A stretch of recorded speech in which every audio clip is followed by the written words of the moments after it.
केंद्र के 7 साल पूरे होने के मौके पर गृह मंत्री अमित शाह क्या कह रहे हैं? पीएम के समर्पण पर जनता ने अटूट विश्वास जताया है। इन 7 सालों में पीएम के नेतृत्व में हम हर चुनौतियों से जीतेंगे। गरीबों और किसानों को मुख्य धारा से जोड़ा गया। सरकार ने विकास, सुरक्षा, जन कल्याण का काम किया है, यह कहा है गृह मंत्री अमित शाह ने। और आइए अब आपको बताते हैं कि कैसे मोदी सरकार के 2 सालों में दुश्मनों को करारा जवाब मिला है। क्या कह रही है सरकार? मोदी सरकार 2.0 में एलएसी से लेकर एलओसी तक कैसे दिया गया करारा जवाब। चीन और पाकिस्तान को गलवान में हमारी सेना ने दम दिखाया। दूसरी तरफ पाकिस्तान का अगर जिक्र करें तो पाकिस्तान ने किस तरह से अपने घुटने टेके और एलओसी पर सीज फायर हुआ। सीमा पर आजकल जो हम शांति देख रहे हैं वो हमें नजर आ रही है। इसके बाद चीन का जिक्र करते हुए यह बताना जरूरी है कि पैंगोंग लेक पर सेना डटी और पीएलए को पीछे लौटना पड़ा। पाकिस्तान अंतर्राष्ट्रीय मंच पर अलग थलग पड़ता हुआ नजर आया और बार बार यह बात हुई कि आज की तारीख में चीन और तुर्की को छोड़कर पाकिस्तान के साथ है कौन। तो यह इंडियन डिप्लोमेसी की जीत के तौर पर देखा गया। इसके अलावा चीन में डिसएंगेजमेंट पर सख्ती से चीन से बात की गई। पाकिस्तान को साफ ये संकेत दिए गए कि आतंकी घुसपैठ अगर की तो अच्छी तरीके से निपटा जाएगा, सख्ती के साथ निपटा जाएगा। चीनी ऐप बैन कर डिजिटल स्ट्राइक की गई चीन के खिलाफ और चीन की रीढ़ पर वार करने की कोशिश की गई। पाकिस्तान की टेरर फंडिंग पर भी कड़ा पहरा साफ तौर पर नजर आया। तो सीमा सुरक्षा के मुद्दे पर ये 2 साल जो रहे वो चुनौती भरे रहे और हर चुनौतियों का डटकर सामना किया गया। ये मानेंगे आप सुरेंद्र राजपूत साहब? बिल्कुल मानेंगे साहब। अगर ये चीजें होंगी समीर भाई तो जरूर मानी जाएंगी।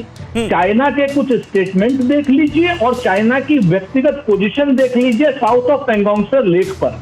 हमने क्या खोया और क्या पाया अगर आप देखेंगे तो काला टॉप खाली करके हम फिंगर 4 तक आए हैं।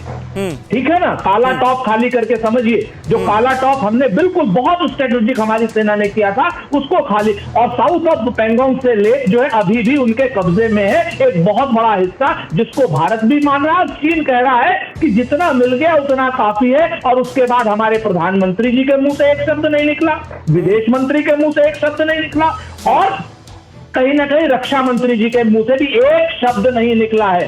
आज तक दुर्भाग्य है हमारे देश का कि प्रधानमंत्री जी ने अपने दुश्मन के नाम पर सुरेंद्र राजपूत साहब, लेकिन जो भारत और चीन के बीच का विवादित इलाका था उसे लेकर डिस्प्यूट हुआ। चीन थोड़ा आगे बढ़ा, हमने सख्ती से उनको अपनी ताकत का अंदाजा कराया और उसके बाद चीन वापस गया। कुछ इलाकों को लेकर अभी भी विवाद बना हुआ है, लेकिन ये मसले तो विवादित इलाके के। फिर ये कहना कि भारत के अंदर घुस आया, कब्जा कर लिया, ये क्या भड़काना नहीं है? ना विवादित इलाके की तो बात आप छोड़ दीजिए। हाँ। विवादित इलाके जो नोमैंस लैंड है उनको हटा दीजिए। साउथ ऑफ पैंगोंग से लेक जहां पर हमारा दौलत बेग ओल्डी है उस जगह पे जो हमारा एयर स्ट्रिप है इस समय कितने खतरे में है। एक बार जरा आर्मी की वेबसाइट को देख लीजिए आप। मैं आपसे कह रहा हूं, मैं पूरी जिम्मेवारी देखा हुआ है और इंडियन आर्मी का जो बयान आया है चीन को लेकर वो भी हमने देखा हुआ है। तो हम तो अपनी आर्मी की बात पर भरोसा करेंगे ना। नहीं, हम अपनी आर्मी बिल्कुल। और सुन लीजिए आप। हाँ। और सुन लीजिए आप, बताइए। आप इस चीज को देखे, कहते हैं ना कि घी ने सवारी लोटियां और बड़ी बहू का नाम। सच बात यह है कि भारतीय जनता पार्टी की सरकार चाहती है कि चीन से तो सेना लड़ेगी, पाकिस्तान से आप मीडिया के मित्र लड़ेंगे, कोरोना से हम जनता वाले आत्मनिर्भर होकर के खुद जनता लड़ेगी और भारतीय जनता पार्टी और नरेंद्र मोदी जी सिर्फ चुनाव लड़ेंगे। ये इस सरकार की 7 साल की प्रेम शुक्ला साहब जवाब देना चाह रहे हैं। प्रेम शुक्ला साहब बोलिए। जी देखिए, भारत की भूमि पर कब्जा करने का चीन को एक बार ही अवसर मिला और वो पंडित नेहरू की कदरता के कारण 38,000 वर्ग किलोमीटर भूमि चीन ने सीधे कब्जा कर लिया और 6,000 वर्ग किलोमीटर की भूमि उसने जो है पाकिस्तान के सहयोग से कब्जा कर लिया। तो कांग्रेस के कुशासन और कदरता के कारण 44,000 वर्ग किलोमीटर भूमि निश्चित तौर पर भारत की कब्जे में गई।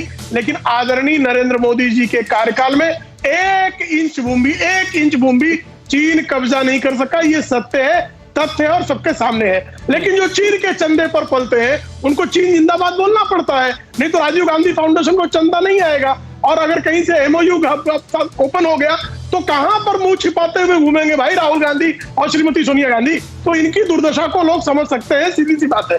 और हर कोई जानता है कि पाकिस्तान पर सर्जिकल स्ट्राइक और स्ट्राइक करने के पहले 2004 से 2014 के बीच में कभी मुंबई पर हमला, कभी रघुनाथ मंदिर पर हमला, कभी संकट मोचन पर हमला, कभी जो है श्रमजीवी एक्सप्रेस पर हमला, कभी दिल्ली हाई कोर्ट पर हमला। ऐसा कोई महीना बीतता था जब बमकांड नहीं होता था। हमेशा लगातार भारत की संप्रभुता पर प्रहार करने के बाद जब पाकिस्तान प्रहार करता था तो कांग्रेस के प्रधानमंत्री दूर मिलाया करते थे। जब भारत के हमारे जो है, ठीक है, फिक्र आपकी, सोमवार से शुक्रवार रात 9 बजे सिर्फ TV9 भारतवर्ष पर।